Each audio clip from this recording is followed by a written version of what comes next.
अंजनगाव सुर्जी पोलिसांनी शेतकऱ्याचा रोटावेटर चोरी करणाऱ्या टोळीचा पर्दाफाश करत 2 आरोपींना अटक केली आहे। या कारवाईत लाखो रुपयांचा मुद्देमाल जप्त करण्यात आला आहे।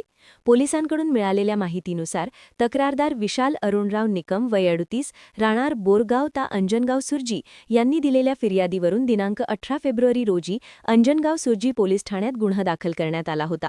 त्यांच्या शेतातील लोखंडी नांगरासह रोटावेटर चोरीस गेल्याची तक्रार होती।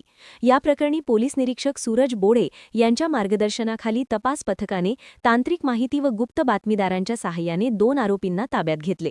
अटक करण्यात आलेले आरोपी प्रशांत विनोद इंगळे वय 25 राहणार जवळाबू ता अंजनगाव सुर्जी व जीतू उर्फ जितेंद्र गिरी राहणार जवळाबू असे असून त्यांच्याकडून चोरीस गेलेला मुद्देमाल जप्त करण्यात आला।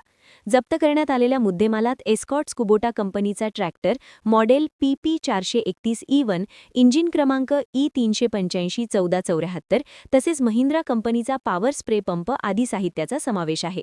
एकूण जप्त मुद्देमालाची किंमत सुमारे 6,80,000 रुपये असल्याचे पोलिसांनी सांगितले। ही कारवाई पोलीस अधीक्षक विशाल आनंद, अपर पोलीस अधीक्षक पंकज कुमावत, उपविभागीय पोलीस अधिकारी यांच्या मार्गदर्शनाखाली पोलीस निरीक्षक सूरज बोडे, पोलीस उपनिरीक्षक भारत ती खेवत यांच्या पथकाने केली। पुढील तपास अंजनगाव सुर्जी पोलीस करीत आहेत।